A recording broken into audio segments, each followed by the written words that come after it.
Good morning, and thank you for joining us today for Progressive's first quarter investor event. I am Doug Constantine, Director of Investor Relations, and I will be moderator for today's event. The company will not make detailed comments related to its results in addition to those provided in its annual report on Form 10-K, quarterly reports on Form 10-Q, and the letter to shareholders, which have been posted to the company's website. Although our quarterly investor relation events often include a presentation on a specific portion of our business, we will instead use the 60 minutes scheduled for today's call for introductory comments by our CEO and a question and answer session with members of our leadership team. The introductory comments by our CEO were previously recorded. Upon completion of the previously recorded remarks, we will use the balance of the 60 minutes scheduled for this event for live questions and answers with members of our leadership team. As always, discussions in this event may include forward-looking statements. These statements are based on management's current expectations and are subject to many risks and uncertainties that could cause actual events and results to differ materially from those discussed during today's event. Additional information concerning those risks and uncertainties is available in our annual report on Form 10-K for the year ended December 31st, 2024, as supplemented by our Form 10-Q for the first quarter of 2025. We will find discussions of the risk factors affecting our business, safe harbor statements related to forward-looking statements, and other discussions of the challenges we face. These documents can be found via the investor relations sections of our website at investors.progressive.com. To begin today, I am pleased to introduce our CEO, Tricia Griffith, who will kick us off with some introductory comments. Tricia? Good morning, and thank you for joining us today.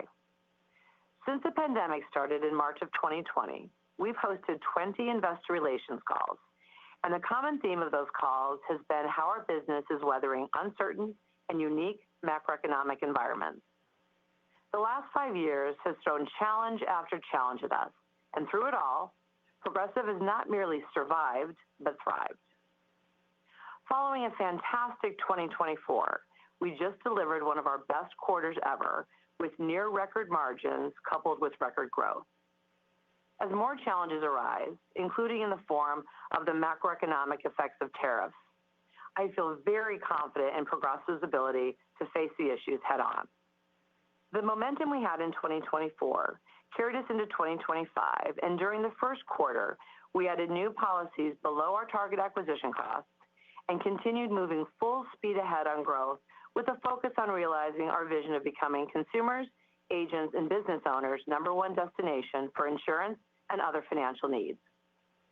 Even though our competitors have reported improved profitability over the last couple of quarters, the shopping environment in personal auto has remained very favorable to Progressive. You may recall that the first quarter 2023 set the record for the most new personal auto applications of any other first quarter in our history. Well, I'm proud to say that the first quarter 2025 personal auto new applications surpassed the previous record by over 20%, a result achieved because of both more quotes and a higher conversion of those quotes to a sale. More year-over-year quotes mean our customer acquisition machine is running efficiently, and strong conversion in both channels suggests very good price competitiveness. Growth is not just happening in personal auto. In property, we increased homeowners' policies in force in the less volatile states and reduced policies in force in the more volatile states. We're also continuing to significantly grow our renters business. In commercial lines, although the trucking space continues to be challenging, core commercial auto new applications are up 8% year over year, and our business auto and contractor BMTs experienced significant growth in new applications. In addition to growth, our personal auto and property products, as well as commercial lines, have year-to-date combined ratios below 90, a significant achievement considering the industry's challenges in property and commercial auto. Despite the significant turmoil in financial markets in recent weeks as investors react to tariff and other news, I'm pleased to report that our balance sheet has remained strong. At quarter end, common equities were only 4% of our total portfolio, and thus far it has been largely insulated from stock market volatility. Additionally, we have been generating capital at a brisk pace, both from strong underwriting profitability and investment returns. For the quarter, our investment portfolio generated investment income that was 32% greater than the first quarter last year and averaged over $270 million a month year to date. We are still in the early days of the tariffs, and the effects may not be known until sometime in the future. The interconnectedness of global trade makes it even more difficult to predict where and how quickly the impact of tariffs will work their way through supply chains and ultimately our loss costs. Determining our rate levels is a prospective exercise where we try to predict future loss trends and other costs to be able to set appropriate rates to achieve our underwriting profitability goal. Since late 2024, our talented team of pricers, modelers, analysts, and actuaries have been modeling various scenarios to allow us to assess the impact of potential tariffs on our business to help us to be prepared to react as quickly as possible. In our fourth quarter 2021 IR call, we talked about our ability to gather data quickly, process it effectively, and react to it decisively. I believe we're better at this than anyone else in the industry, and proof of this is that over the last 20 years, periods of macroeconomic turmoil have often directly coincided with Progressive's most successful periods. More recently, the inflationary environment of 2021 through 2023 proved that we were able to manage through rapid, unpredictable increases in loss costs and manage our calendar year combined ratio. I think that we have the tools, systems, and most importantly, the people to react quickly and effectively during times of market disruptions. While I can't know what the future holds, I believe the odds are strongly in favor of Progressive to once again manage through whatever lies ahead better than anyone else in the industry. Thank you again for joining us today, and I will now take your questions. This concludes the previously recorded portion of today's event. We now have members of our management team available live to answer questions. Questions can only be submitted over the phone by pressing *1 on your keypad. In order to get to as many questions as possible, please limit yourself to one question and one follow-up. We also ask that you use restraint in re-entering the queue to ask additional questions. We will now take our first question. The first question is from the line of Bob Hung with Morgan Stanley. You may proceed. Hi, good morning, everybody. My first question is on auto rates. So obviously, auto profitability has been pretty incredible, well ahead of your targeted 96%.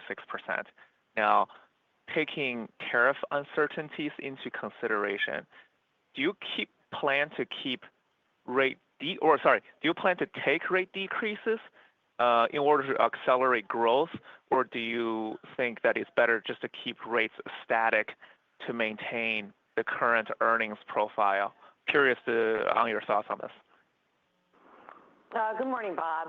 Well, as you know, we look state by state, product by product when we look at rates. And in fact, the last quarter, we took about a dozen state rates up and a dozen state rates down, but mainly flat. So we're going to do all we can to continue the growth engine, and so we monitor that at a very granular level.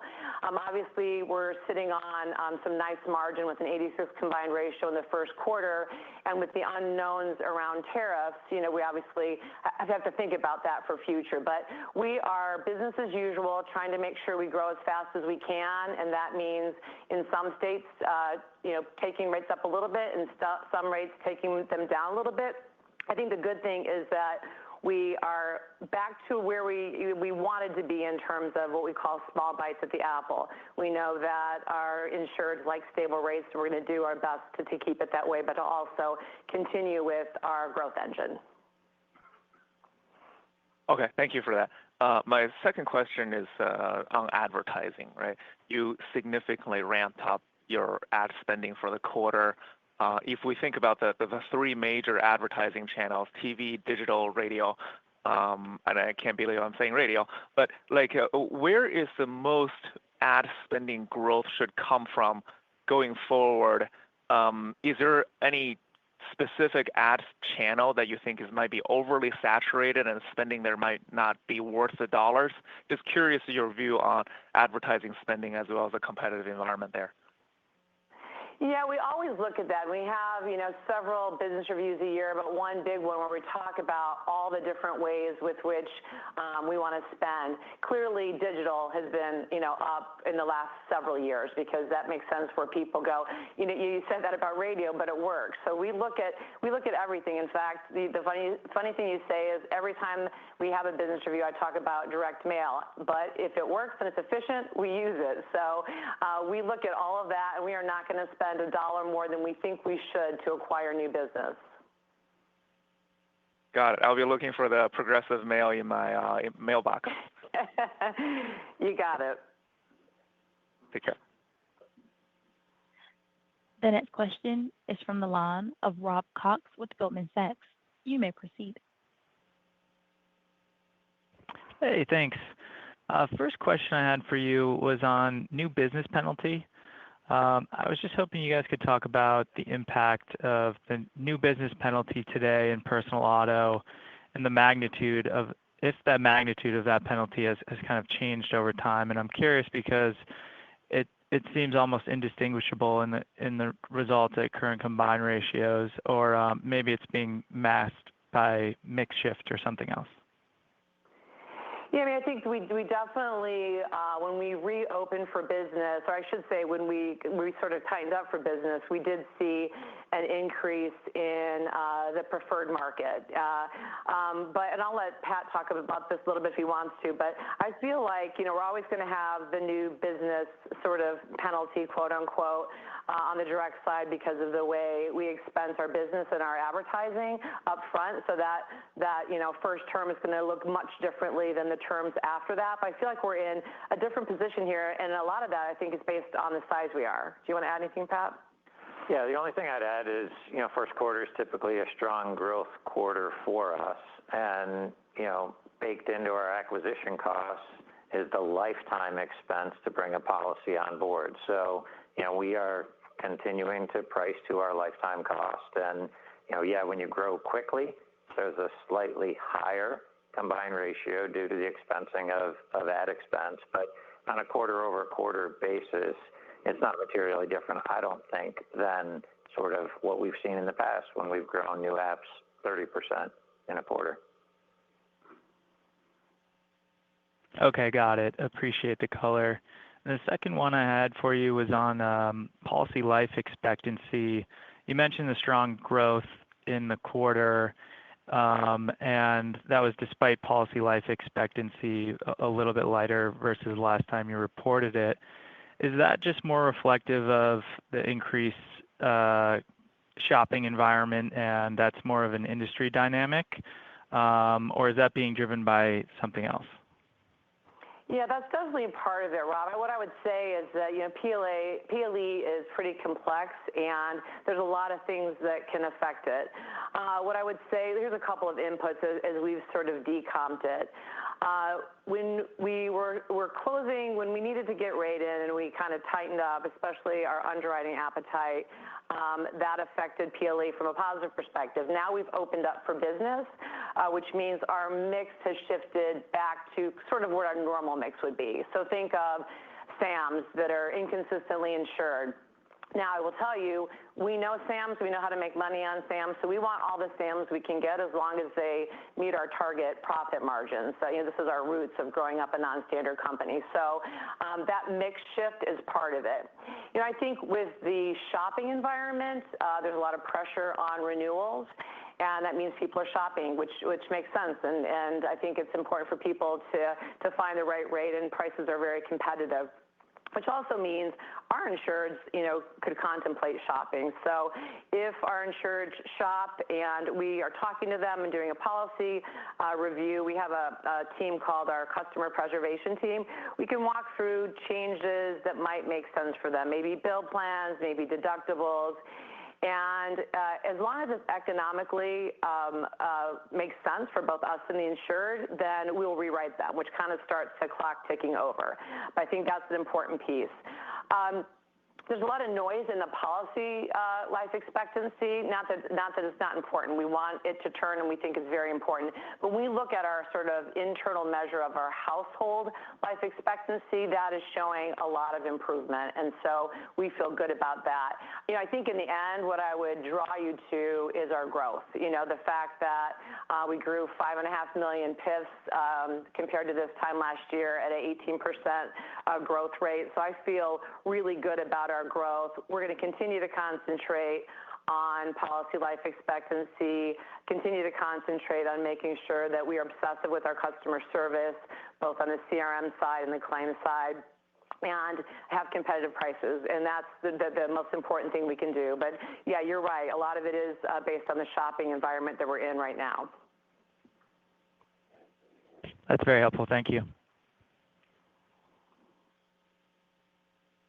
The next question is from the line of Mike Zaremski with the BMO. You may proceed. Hey, good morning. My questions are on auto loss costs. In the letter, you point out that part of the frequency decreases are due to mix towards the more preferred customer base.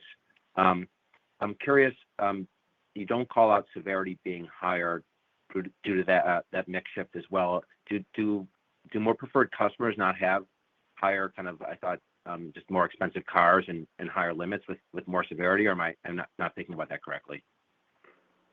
No, I think you're thinking about that right in terms of severity and more coverage. Not, I don't know, necessarily expensive cars, but yeah, more coverage. What I would say, let's go back to frequency. What I would say with frequency is, as we sort of decomp that, there's a little bit of noise, and of course it's a quarterly data, but when we look at frequency, we would look at a couple different things like that would affect it, and that would be both what you talked about from a preferred mix, which would decrease frequency, but also a couple things that increased frequency from our perspective, some growth, weather, and our calendar year. We went to a Gregorian calendar. That we equated to about a point of frequency, so that would be more in line with our trailing 12 frequency decline of about 3.5% to 4%. So we do see that a little bit differently. Interesting, and this would be something to watch. Our OBD data from our usage-based insurance, the dongle in the car, showed for the first time since 2019, so take away 2020 because a lot of people were driving, since 2019 that vehicle miles traveled decreased, especially in trips that were over 100 miles. So I think that's an interesting one data point for one quarter economically to look at. From severity, I feel like we're right in line with competitors on severity. If you look at our collision, it looks higher based on some sub and salvage recoveries that were very high in Q1 of 24. So if you take that out, it's about 2% gross recovery. So I would say the collision is in line with our PD on the severity piece.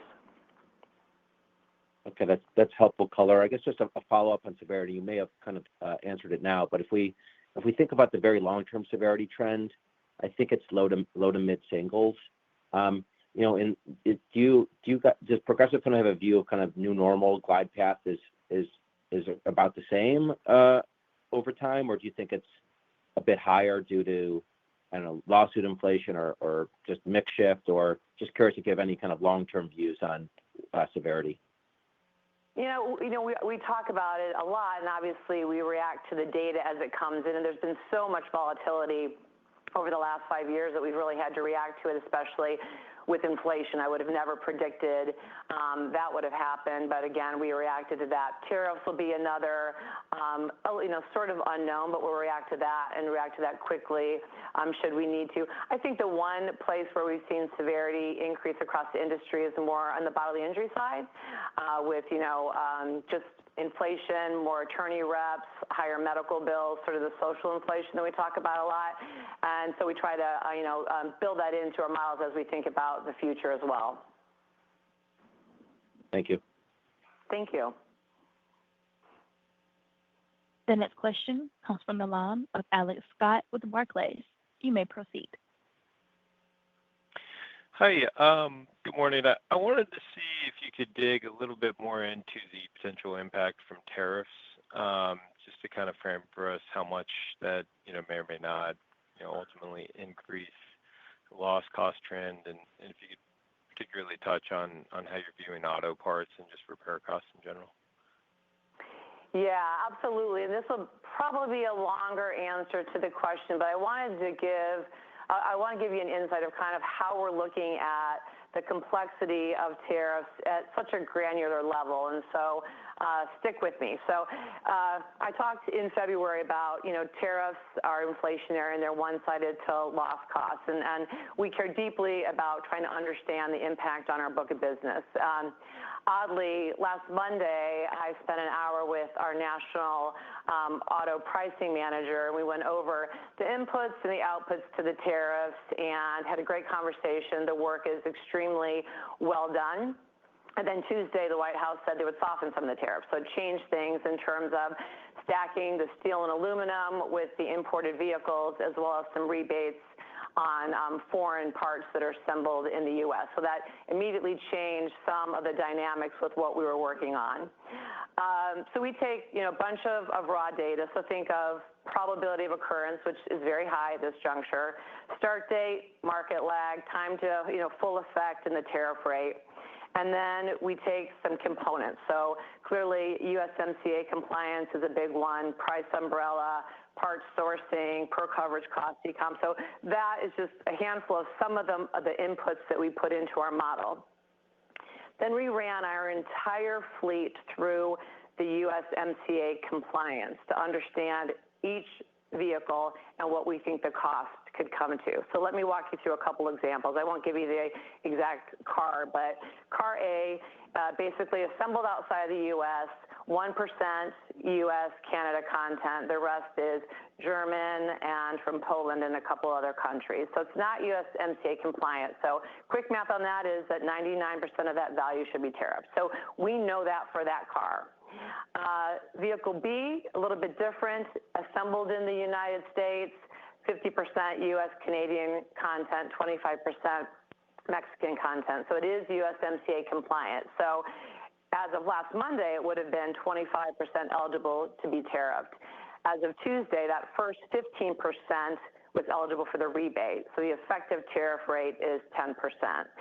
So that's how surgical we're getting with our models. And it's a moving target, but we have to be nimble. And I think, what the big thing here is that the key is we got to recognize as soon as possible when we see the data and take action accordingly. I do have to take a moment to shout out a couple of people. We've many people working on this, but a couple of people from our pricing team that have done an incredible job, Brad and Bruce, and Wencha and Nick from our economics team. They've been working feverishly as things evolve. And so we will be ready for whatever comes our way, but we have put a lot of thought and a lot of modeling into this and a lot of scenario planning. So I believe we're as prepared as anyone.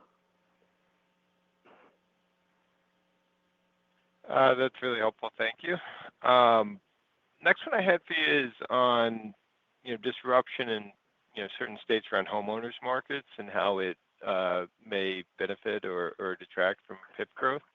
And I was hoping maybe you could talk about Florida and just sort of the healing process in homeowners and the impact that is having on PIF there, and sort of the opposite in California where, it looks like things may get more difficult.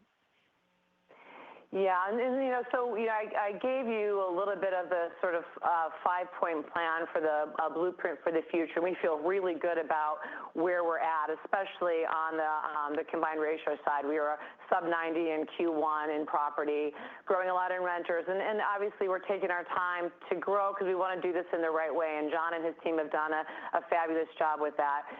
Florida, we're still in the midst of non-renewing the 115,000 policies that we talked about a few years ago. It's been a little bit more time-consuming just because of moratoriums, but we will send out our last notifications by this May. So we're feeling we're in a much better position in Florida.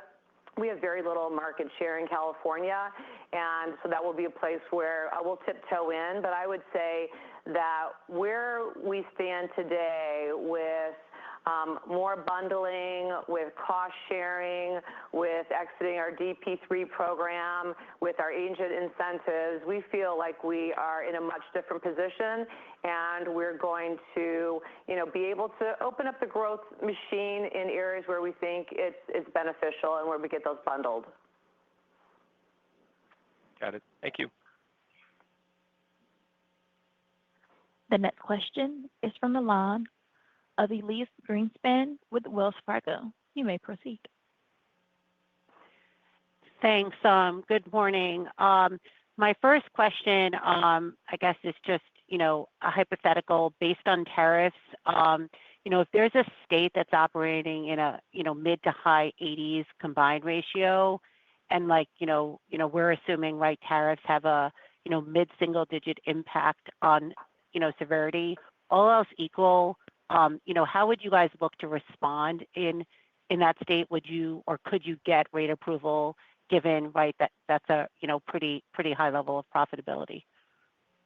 That's a great question, Elise. I think, one of the things that I did mention is we also have, reached out to a couple insurance departments because I think because our models are so granular and so refined, we want to make sure that they understand and can contemplate that for each state. Here's what I would say is, we make a lot of decisions based on combined ratio, but is that state growing? Is it not growing? How can, so to me, if there's a state in the mid 80s and there's not growth, I would say that, we could pressure test that to grow a little bit, but obviously we have tariffs in the back of our mind, and we know that, that is something we'll have to react to, and we'll have to react to it differently in different states, depending on where that combined ratio falls. Thanks. And then my second question, I was just interested if you could just, provide, kind of just some color on just the monthly cadence, of your retention as you guys have been, putting on new business, and the industry, has obviously been getting more competitive with looking to grow as well. Any color just as you think about monthly retention levels that you can provide? Yeah, I mean, I talked a little bit about that before. We publicly talk about trailing 3 and trailing 12. I never like to see retention decline, but I think with some of the things we're doing, it's going to decline. So just opening it up to our SAMs and making sure that some of our customers, where we do policy reviews, rewrite, those things are going to have negative implication for the PLE actual number itself, but not negative implications for our PIF growth. And I think that's what we have to kind of balance out. And like I said, we do have some data at a household level, and that continues to improve. Again, I want to see that trailing 3 for sure move the other direction, so we'll continue to do what we can. But it's a really big shopping environment right now. I think that's good for customers, and having those competitive prices are great for competition, and it's a fun place to be in. Thank you.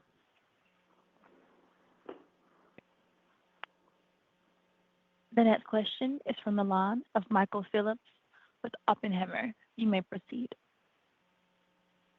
Thanks. Good morning. I guess at the risk of the tariff topic being too much, one more on this one.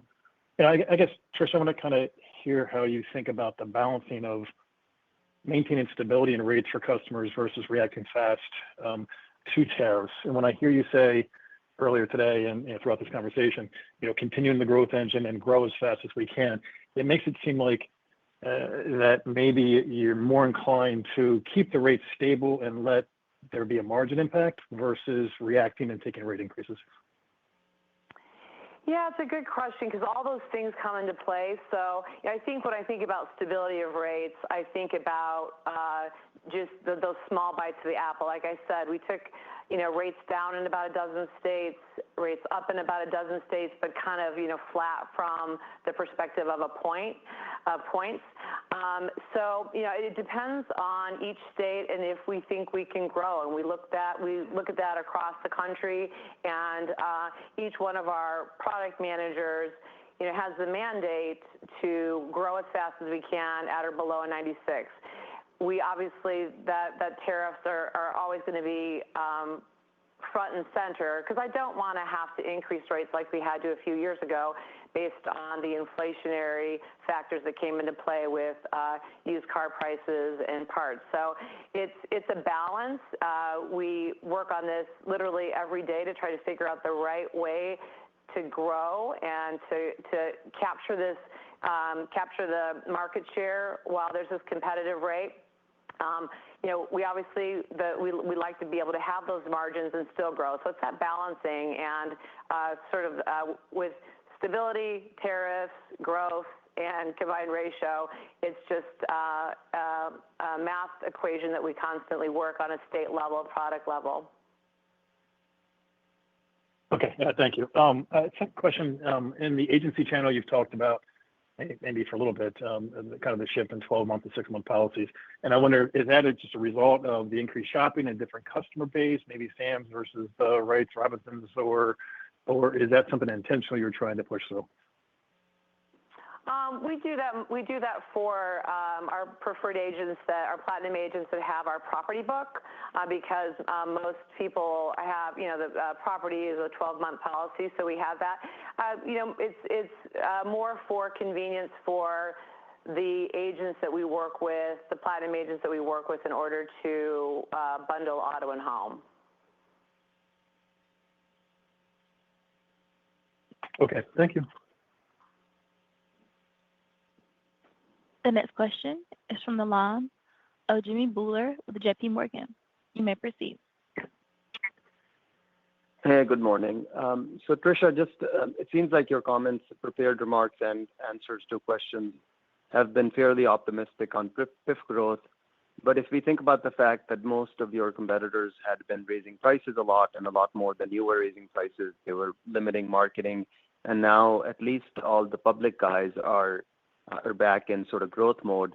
Why is it not reasonable to assume that you would see a slowdown in PIF growth, even if it remains strong, maybe not as strong as it has been? Well, I think what you will see is a much more difficult comparison, because if you look at the last 3 quarters of 2024, we grew a massive amount. That said, we are in a really good position, and like we talked about with our acquisition machine, we're going to continue that. You saw what we spent in the first quarter. We're going to continue to spend as long as it's efficiency and our cost per sales under our target acquisition cost. We have a machine that works really well in both channels, and so we're going to push the envelope as much as we can to grow. So I am bullish, and I'm very optimistic. And if I, had to put a buck down on a horse, it'd be Progressive. Okay. And then obviously there's a lot of focus with your firm on auto, both personal and commercial. Can you talk about your long-term aspirations and in the homeowners business and then in commercial lines outside of auto, just the trends in those businesses and where you see the best growth opportunities? Yes, I think homeowners we've talked about a lot in terms of our blueprint, and we feel like we're in a much better position. And we know people are stickier when they bundle their auto and home. So we're going to continue with that. The great thing about homeowners is that about half our business is on Progressive paper, on ASI paper, and half our business we work on the direct side with unaffiliated partners. And so I think that is a nice balance to be able to have some on our paper and some not. Our auto and renters bundle percentage is very high, over 75%, and those we call future Robinsons will hopefully be in our book of business. They're much more likely to get Progressive Home, and we continue to add partners in what we call our Progressive Advantage agency. So our long term is that we want to clearly make money in property, make sure we have more stability, and continue to understand and deepen our level of segmentation like we do on the private passenger auto side. So I feel like we're turning a corner there for sure. On the commercial auto side, what I love about our whole commercial lines organization is that it's very diverse in terms of our business marketing tier targets. And so I think we have a lot of opportunities. So when you see economically things change as an example, for hire truck and for hire specialty, we can then grow in our business auto contractor segment. We have a robust transportation network business, and we now have our BOP, our business owners policy, in 46 states. So we have a lot of different levers to grow in commercial lines, and that's really actually a very exciting part of the whole Progressive portfolio. In fact, years ago, when my team and I sat down and thought about our growth prospects and our strategy, a lot of the focus, one, the focus was let's grow the heck out of private passenger auto, let's gain market share, let's grow the heck out of commercial auto, even though we've been number one for a while, and let's figure out homeowners. But then, and that was kind of Horizon 1. In Horizon 2, we said, what are some businesses that, we can evolve with? And most of them sell on the commercial line side. So think of our fleet business as an example. We used to insure 10 or fewer power units. We went up to 40. We bought Protective to kind of, fill out that portfolio. We created BOP. We have what we call Business Quote Explorer, which is similar to our Home Quote Explorer, where we sell our products and the products of others to kind of have that small business owner feel really covered. So I think the runway in commercial lines is extraordinary, and Karen and her team are doing a great job figuring out exactly what levers to pull to make sure that we grow. And I wrote in my letter, if you look at the combined ratio ending the year 2024 in the commercial auto business, it's over 111 combined ratio, where ours is sub 90. So, people are going to have to take rate, and it may take longer because most are 12-month policies, and people are going to shop, and they're going to find a good rate and great coverage and great service in our commercial lines organization. I could add a bit to that answer in saying you asked about our homeowner appetite. We think of it as our personal lines appetite. Around half of the personal lines marketplace bundles home and auto, and our entry into home was to continue to grow in auto. So today we have low single-digit market share of the Robinson segment, and that is around half of the entire marketplace. So our appetite in home is focused on growing personal lines households, which gives us a lot more runway in the personal lines space. To Tricia's point on the commercial side, BOP is a marketplace that is several times the size of our commercial auto marketplace. We are number one in commercial auto by a large factor, and in BOP, we could have a runway that is very significant beyond commercial auto. So both of those entries, we think, create a runway for us for growth for decades. Thank you.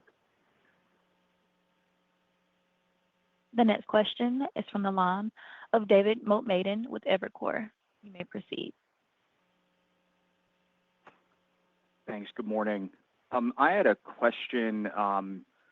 Just if you could help me think through the improvement in renewal applications growth that's come at the same time that we've seen a decline in the policy life expectancy on a trailing 3 and trailing 12-month basis. Is that just the mix impact that you were talking about earlier, Tricia, where we're seeing the PLEs come down, but then overall the retention is still okay, given that, call it roughly 20% growth in renewal apps? Yeah, I think that's part of it, and I think just the stability of the rates kind of leveling out. I think, like I did say before, we had the pressure on renewals just because of shopping, but the renewals, from not having to take big increases, I think has been helpful as well. Do you want to add anything, Pat, to that? Yeah, one thing I'd add is the renewals are driven by what happened 6 months ago, and we opened up pretty aggressively 6 months ago or 9 months ago. So renewal app growth rate will be driven by new apps that show up in that period. And PLE is a forward-looking projection, so we look at that to predict how long policies on the books today will retain. So that moves differently than the units that you see within our renewal app growth. Okay, that's helpful. And then maybe just a question on the competitive environment. So, Tricia, I think you mentioned that competitors are in a good spot as well, increasing advertising spend. I guess my question is, are we close to a point where the market gets more competitive, like we saw back in 2018, when I think that was the last time you guys and some of your peers started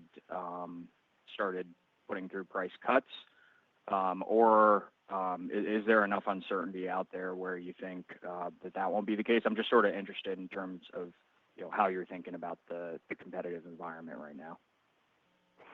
Yeah, there's still a lot of ambient shopping. So a lot of shopping is taking place, which is why we want to take advantage of our ability to spend on advertising and have that acquisition machine work. It is more competitive. We took rate well in advance of the competition, and now the majority of the competitors, I think, are in a good position.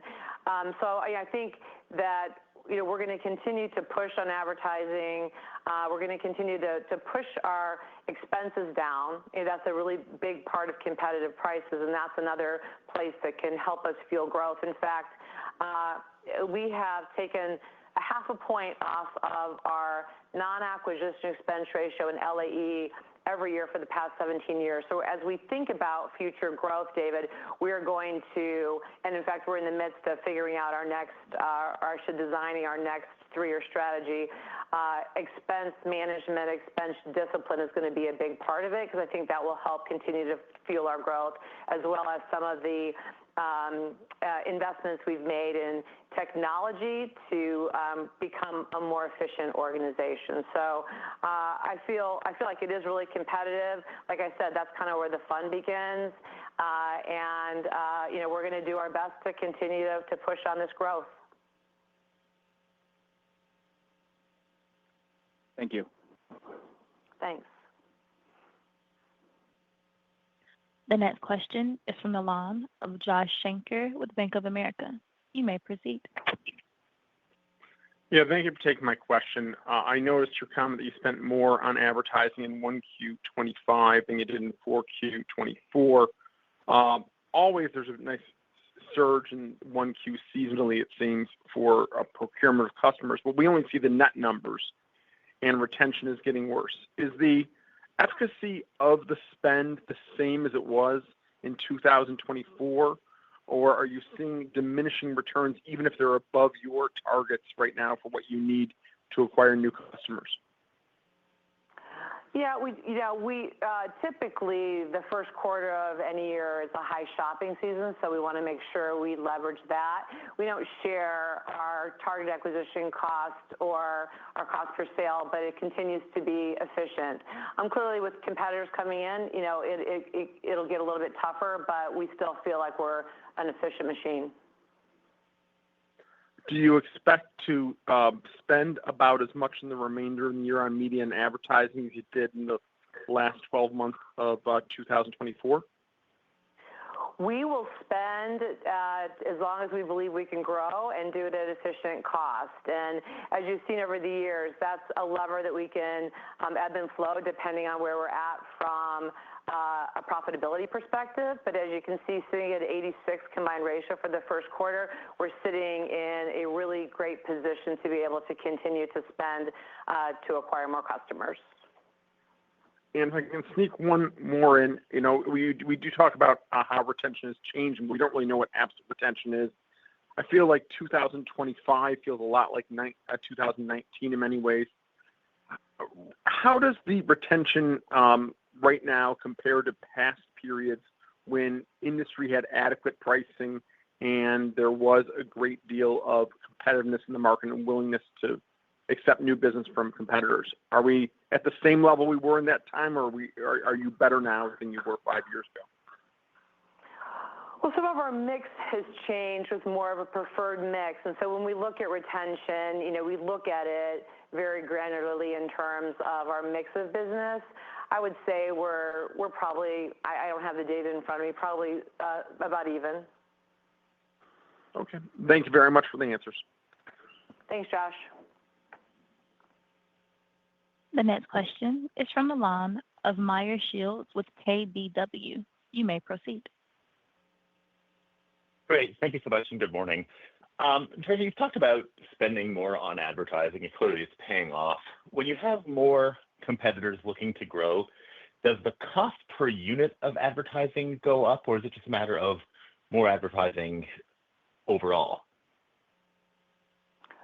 Well, there's more people in the system, say on digital auctions. You're going to have more competitiveness. So we just have to be where we think we should be to get new customers and not overpay for those. And so from that bidding perspective, there's a little bit more pressure on it when competitors are in, but we know that data very well, and we are able to bid on and efficiently spend to get new customers.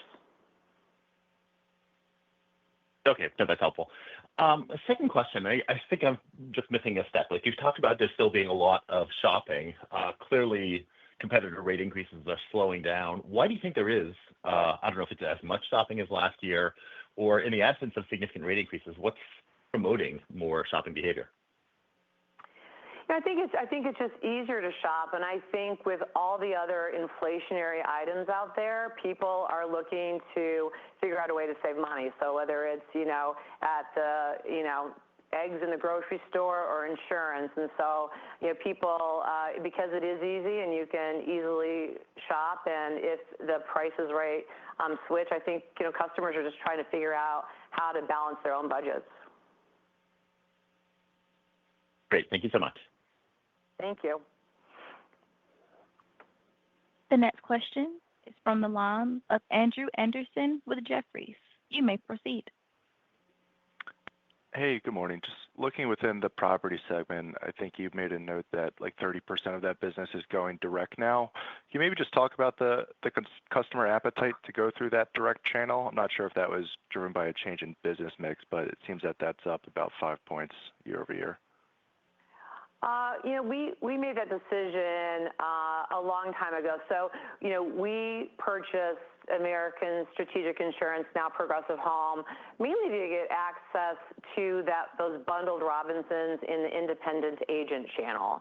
And that has worked really well. And we have, our platinum agents and other agents that are able to sell those bundles. And that's worked well. But we knew even at that time, way back when, that we wanted our customers to have choice. So if our appetite wasn't open in a certain geography, could we get our customers to still, have the auto with us at another person's home? So we have had what we call our Progressive Advantage Agency through Home Quote Explorer to have our product plus a product of unaffiliated partners. So we feel great about the growth there because, again, we get a commission on those policies, and those customers retain longer. So we have about half of our Robinsons are with Progressive and half are with our partner carriers, and we feel really good about that. And we have great partners, and it's a win for them and a win for us. So we'll continue that growth on both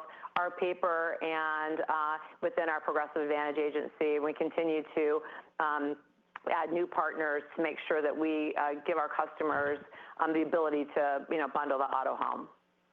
Just for clarity on that 30% direct, so that is of the property business, the Progressive rights. As Tricia was mentioning, we have unaffiliated third-party carriers that we work with through our direct channel, and that is a very significant business and growing rapidly as well. So when we talk about the policies in force of Robinsons, we skew direct. That is where we started bundling with those third-party carriers. And increasingly, we have offered the Progressive product there as well. But by far and away, the majority of what we're selling direct is actually the third-party business. So the 30% is what is underwritten by Progressive going direct. Yeah, if I could jump in just quickly on that with the industry trend. So your observation about, direct-to-consumer home, and I think the question is there growth in direct-to-consumer home? Our answer is absolutely, and to John's point, that's where we're investing. So today, roughly 30% of auto insurance is sold direct-to-consumer, and less than 15% of property insurance is sold direct-to-consumer. So that gap exists in part due to distribution channel, but also complexity of the product. Meaning homes don't have VINs, they're harder to quote in an easy direct-to-consumer experience. And we're investing to change that and to close that gap. And we think as consumers find an easy-to-use direct-to-consumer home option that affords the depth of coverage and breadth of carriers, we think we will capture an outsized portion of that growth going forward. So we're investing there, and we do expect it to continue to drive growth.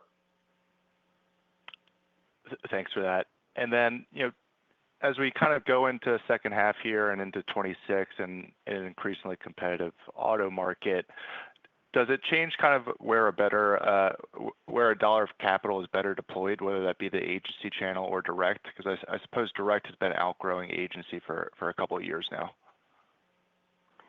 Yeah, I think direct, is influenced largely by our media spend. We want to grow across the board. And so, the timing could be different based on the competitive nature out there. And so, clearly, if you go into an agent's office, you have a lot more choices, which we think is really great for consumers. We're going to continue to drive growth. We are the largest independent agent company out there, and so that's been a big part of our growth in our history.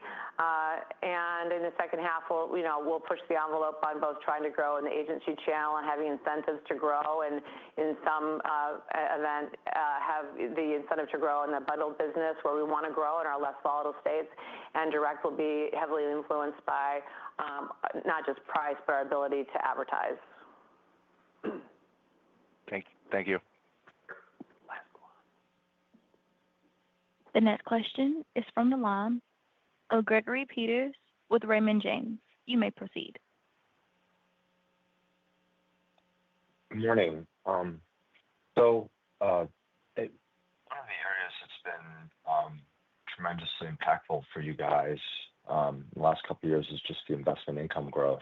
And really didn't spend any time in the Q&A section talking about it. So maybe you can give us some perspective on where you are with new money yields and book yields and how you're thinking about asset allocation as we look forward, considering your comments about the choppy market conditions. Yeah, I'm going to let John Bauer, who runs our Progressive Capital Management, answer that. But the short answer is we definitely have had new money come in that we can invest in greater yielding securities, and that's been part of it. I talked a little bit about it in my letter, my opening comments. But John, do you want to give Gregory a little bit more color on that? Sure, yeah. Thanks so much for the question. I would just start with it's really important to understand with Progressive's model what we're aiming for from a management and board perspective, which is to drive our return on equity over time. And so we think about that by starting with our operating business grow as fast as we can at a 96 with our operating leverage. On top of that, we have a really efficient capital structure. So think about our financial leverage, which has generally been in the 20 to 30% range. A little bit lower at the moment just due to our really strong comprehensive income growth.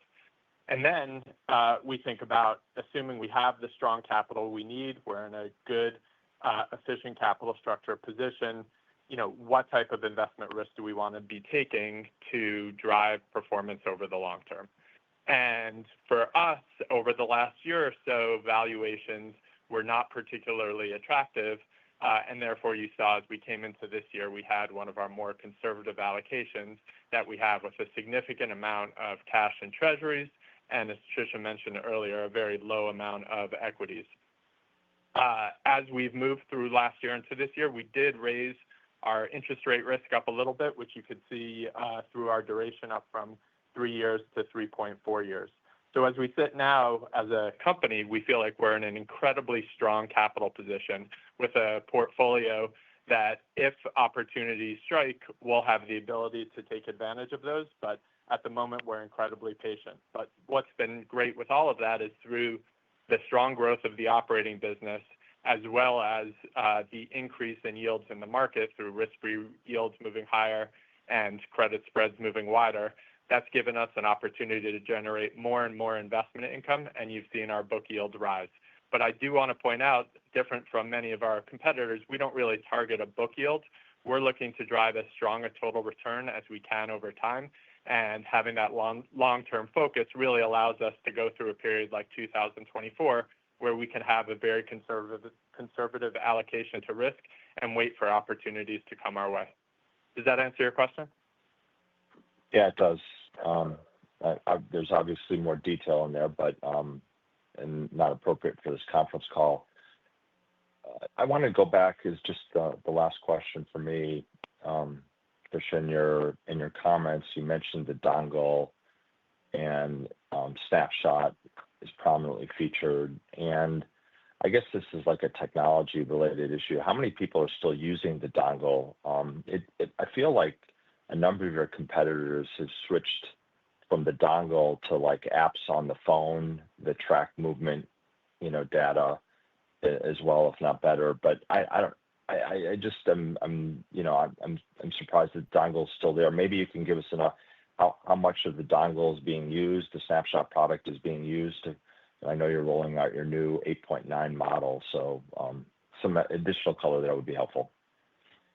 Yeah, the majority, I'm not sure the exact percentage, Pat might know, the majority of our new business is at our mobile device, but we still do have some on a dongle, which is helpful, because it's getting data directly from the car, so it really helps us to tune and refine our models a little bit differently than the mobile device. But most of the new stuff is coming through mobile. Pat, do you know what? Yeah, I don't have the exact percentage or mix on it, but you're right. When given the choice, consumers opt for the mobile app, and that does give us additional information beyond the hardware device and lowers the cost, and that we're not shipping out devices and paying for a cell chip in all those monitored vehicles. Are you just seeing an uptake in the use of the mobile device versus your historical experience, or is it just staying consistent, the level staying consistent? Well, we are seeing a higher take rate, particularly in the direct channel where we optimize the experience and where consumers are interested in, saving money and getting rewarded for safer driving. So we think UBI, as our most powerful and predictive variable, continues to be a differentiator for us in market, and we continue to invest, leverage our scale, and leverage the technology to drive adoption and help that price more accurately. Got it. Thanks for the answers. Thank you. Those in the queue appear to be those who have already asked questions, so that concludes our event. Kia, I will hand the call back over to you for the closing scripts. Thank you. That concludes the Progressive Corporation First Quarter Investor Event. Information about a replay of the event will be available on the Investor Relations section of Progressive's website for the next year. You may now disconnect.